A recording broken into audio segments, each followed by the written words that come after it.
सुप्रभात बच्चों। आज मैं आप लोगों के लिए जो इमला का वीडियो लाई हूँ वो कक्षा 7 की किताब से है, जिसका नाम है भारत की महान विभूतियां और पाठ का नाम है भीष्म। आप सभी लोगों ने भीष्म पितामह का नाम तो सुन ही रखा होगा। महाभारत में थे भीष्म पितामह और आज इन्हीं के ऊपर मैं आपको इमला बोलूंगी। तो जैसा कि आप जानते हैं, इंस्ट्रक्शन को ध्यान से सुनकर लिखना है, साफ साफ लिखना है, हैंडराइटिंग बहुत साफ होनी चाहिए आपकी।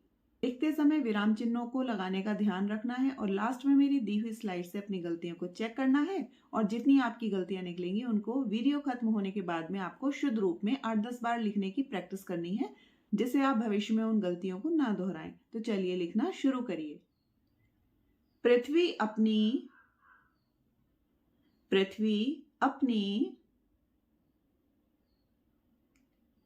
गंध को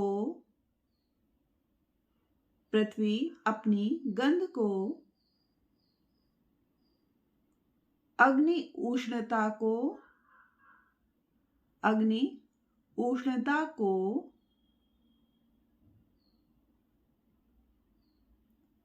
आकाश शब्द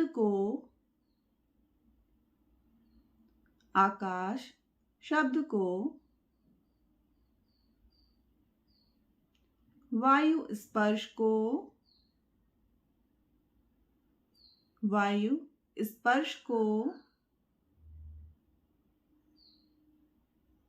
जल आर्द्रता को चंद्र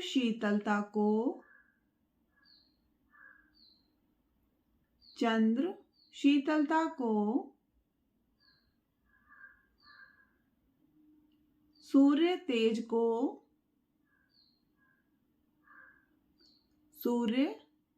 को धर्मराज धर्म को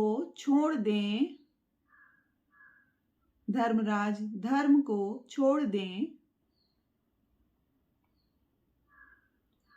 किंतु भीष्म तीनों लोकों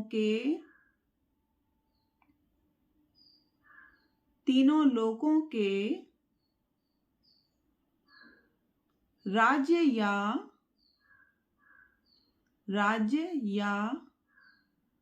उससे भी महान सुख के लिए अपना व्रत नहीं छोड़ेगा।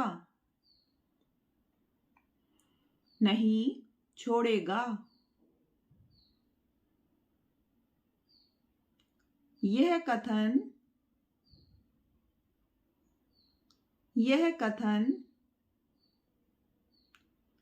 उस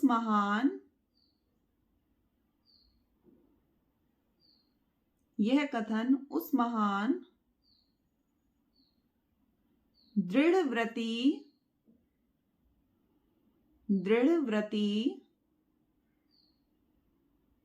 भीष्म का है,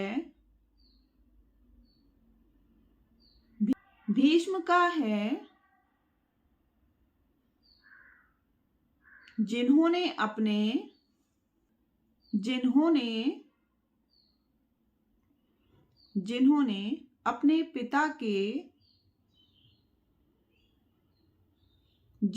अपने पिता के सुख के लिए आजन्म अविवाहित रहने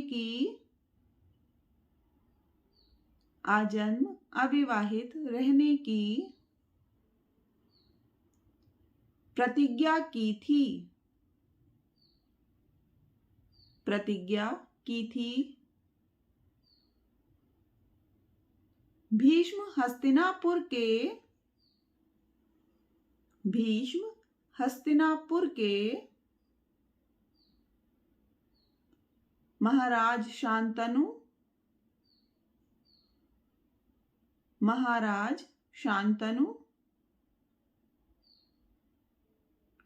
एवं गंगा के पुत्र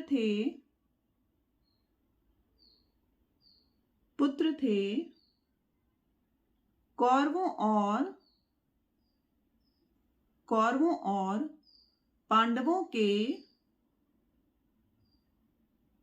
पांडवों के पितामह होने के कारण इन्हें पितामह भी कहते हैं।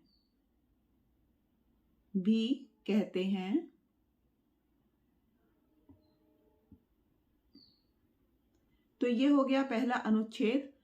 अनुच्छेद को चेक करने से पहले मैं आपको बताना चाहती हूँ कि इसमें र के सारे प्रकार आ गए थे, र के रूप आ गए थे सारे इस पैराग्राफ में। अगर हम बात करें रेफ रा की या पदेन रा की और ऋषि, तो री से ऋषि वैसे तो अलग होती है, लेकिन जब को र वाला टॉपिक पढ़ाया था तो वहां पर ऋषि को भी मैंने लिया था, इंक्लूड किया था। तो आप लोग बहुत ध्यान से लिखिएगा। अच्छा, यहाँ पर एक कथन आया है जहां पर लिखा है यह कथन उस महान दृढ़ व्रती भीष्म का है।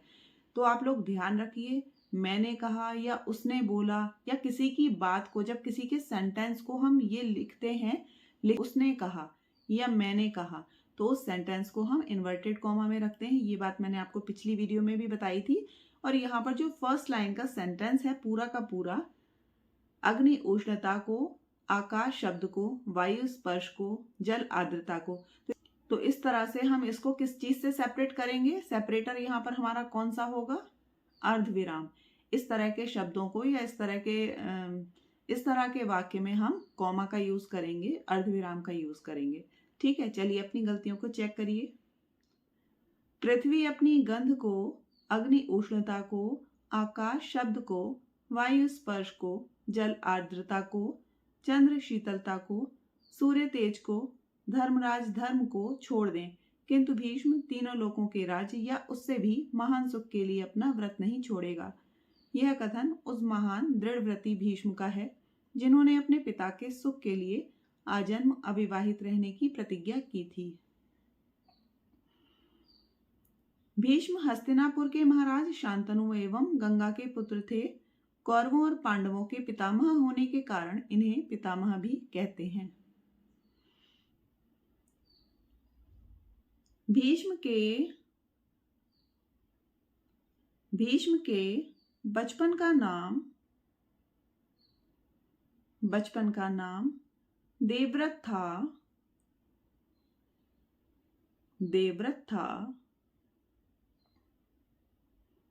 इन्होंने वेदशास्त्र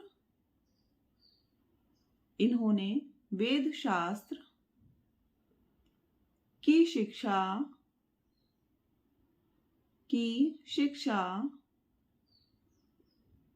गुरु वशिष्ठ से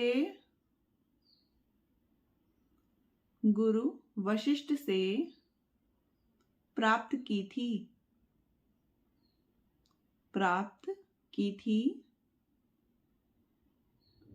युद्ध एवं शस्त्र विद्या की शिक्षा इन्हें परशुराम से मिली।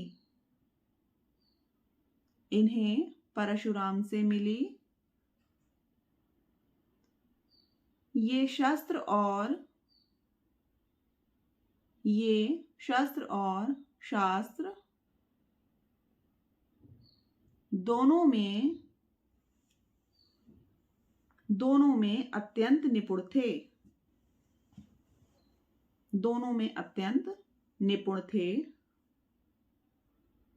एक बार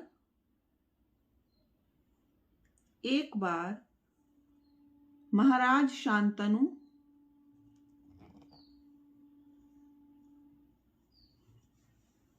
एक बार महाराज शांतनु आखेट की खोज में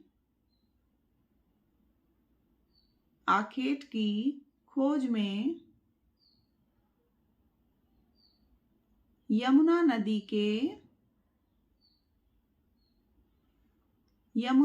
के तट पर पहुंच गए। वहां वह एक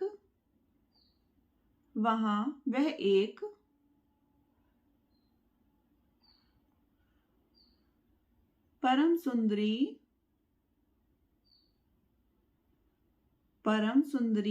कन्या को देखकर उस पर मुग्ध हुए।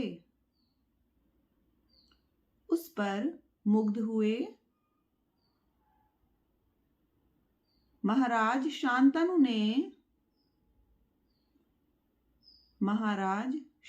ने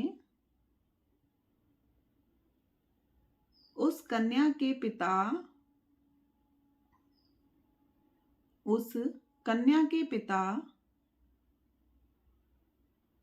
निषाद राज से विवाह की इच्छा व्यक्त की। निषाद राज ने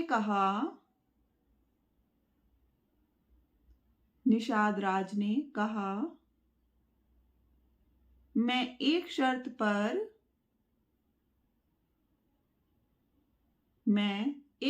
पर अपनी कन्या का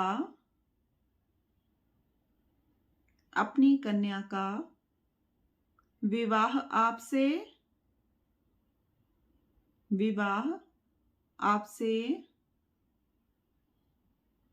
कर सकता हूं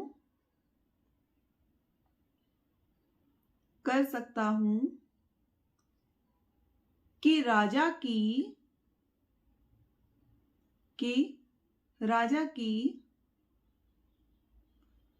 मृत्यु के पश्चात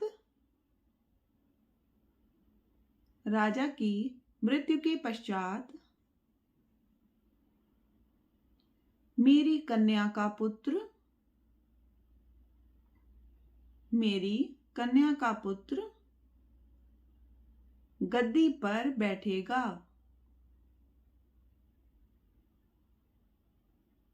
गद्दी पर बैठेगा, देवव्रत नहीं।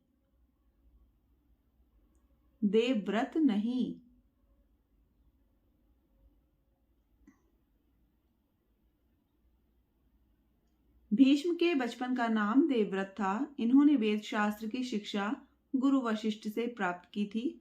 युद्ध एवं शस्त्र विद्या की शिक्षा इन्हें परशुराम से मिली। ये शस्त्र और शास्त्र दोनों में अत्यंत निपुण थे। एक बार महाराज शांतनु आखेट की खोज में यमुना नदी के तट पर पहुंच गए। वहां वह एक परम सुंदरी कन्या को देखकर उस पर मुग्ध हो गए। महाराज शांतनु ने उस कन्या के पिता निषाद राज से विवाह की इच्छा व्यक्त की। निषाद राज ने कहा मैं एक शर्त पर अपनी कन्या का विवाह आपसे कर सकता हूं कि राजा की मृत्यु के पश्चात मेरी कन्या का पुत्र गद्दी पर बैठेगा, देवव्रत नहीं। महाराज शांतनु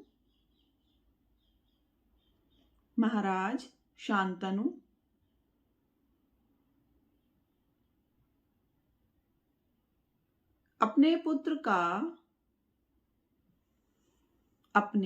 पुत्र का यह अधिकार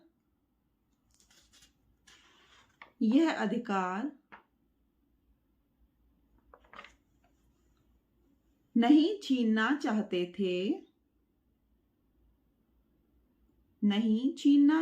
थे। इसलिए वे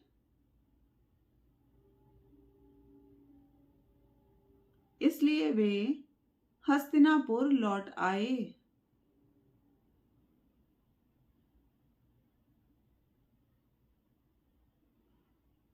लौट आए। धीरे धीरे महाराज की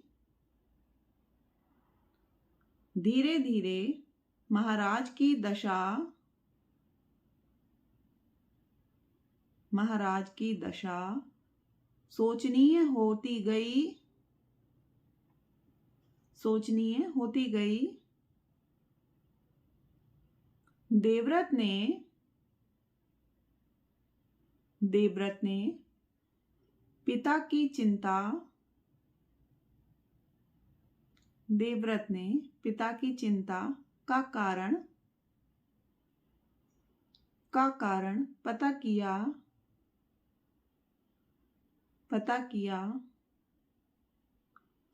और निषाद राज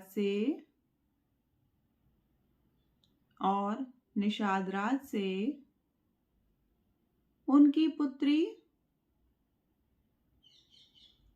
पुत्री सत्यवती का विवाह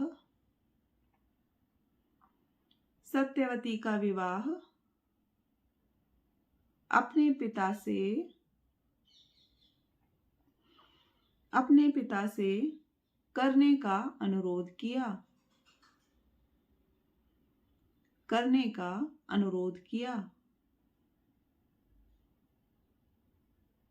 उन्होंने प्रतिज्ञा की कि मैं शांतनुपुत्र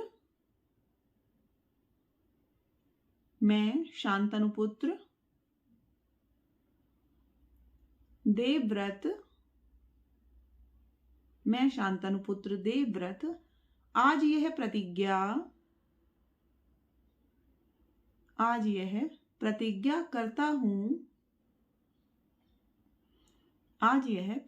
करता हूं कि आजीवन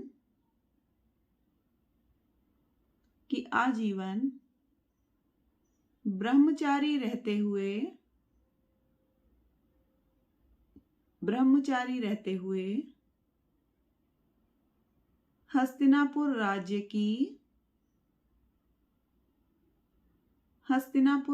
की रक्षा करूंगा। इस भीष्म प्रतिज्ञा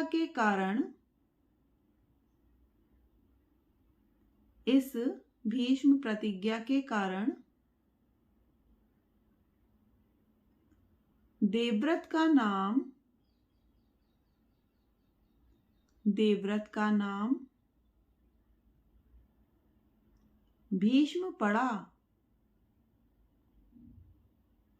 भीष्म पड़ा।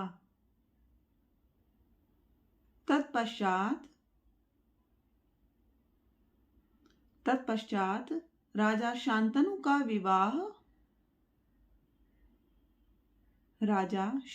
का विवाह सत्यवती के साथ हो गया।